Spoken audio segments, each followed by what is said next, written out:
गुरु महाराज, कर्मों के बंधन से कैसे मुक्ति पाई जा सकती है? जी, कर्म के बंधन से मुक्ति का सहज सा ही एक साधन है। आप करते हैं तो फल आपको मिलेगा, आप नहीं करते हैं तो आपको नहीं मिलेगा। दो बात है इसमें। मैं करता हूं, आप जब कर्ता बन जाते हैं तो फिर भोगता भी आपको बनना पड़ेगा, कष्ट भी आपको भोगना पड़ेगा। और यदि आप दृष्टा बन जाते हैं, अनकर्ता बन जाते हैं, जो कुछ करता है परमेश्वर करता है, जो कुछ करता है। अब आप परमेश्वर को मानते हैं, गुरु महाराज को मानते हैं, जिसको भी मानते हैं आप, कोई ऐसी बात नहीं है। जो गुरुमुखी लोग हैं गुरु महाराज को साक्षी मान लेते हैं, और जो वैसे वो अपने किसी तरीके से मान्यता है तो वो कर्म नहीं करते। वो कहते हैं कि गुरु महाराज अपने आप कराते हैं हमसे, तो जो करते हैं वो जाने, हमें क्या लेना देना, हमको तो आदेश का पालन करना है। जैसे एक बॉर्डर पे एक टुकड़ी पड़ी है सेना की हमारी, उसमें 100 लोग हैं, तो 100 लोग जब सोएंगे तो 4 गार्ड उसमें लगाई जाएंगे, 4 सैनिक 4 कोने पे खड़े कर दिए जाएंगे कि भाई इन्हें कोई डिस्टर्ब ना करे, इन्हें कोई क्षति ना पहुंचा सके, इन्हें कोई नुकसान ना पहुंचे। तो वो संगीन लेके खड़े हो जाएंगे, राइफलें लेके खड़े हो जाएंगे। यही प्रावधान है जहां तक मैं जानता हूं। मैंने फौज में काम नहीं किया है, सुना है, वैसा मैंने बताया है।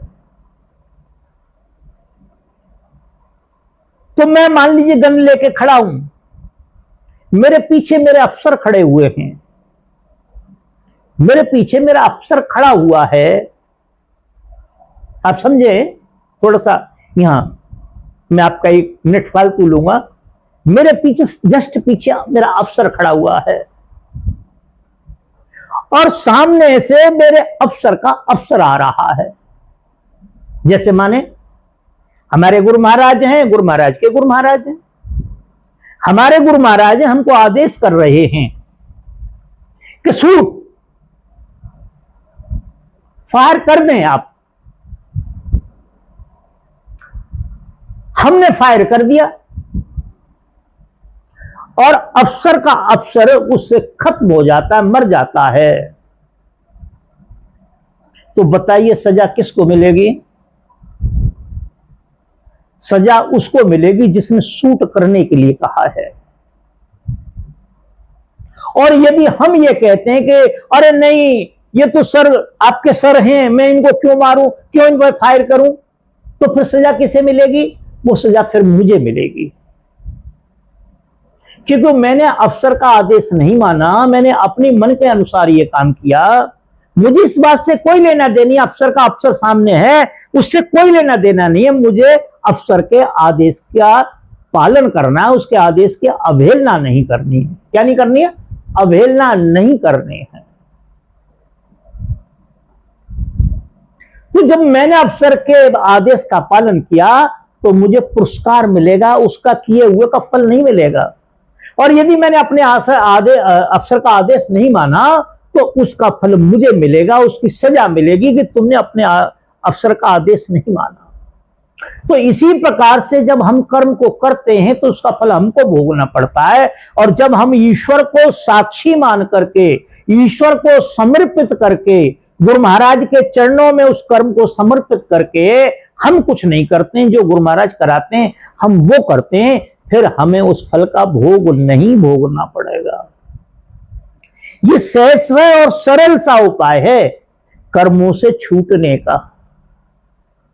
हम गुरुओं के पास जाते हैं, संतों के पास जाते हैं, बड़े भाव से बैठते हैं। क्या करते हैं संत लोग? क्या करते हैं?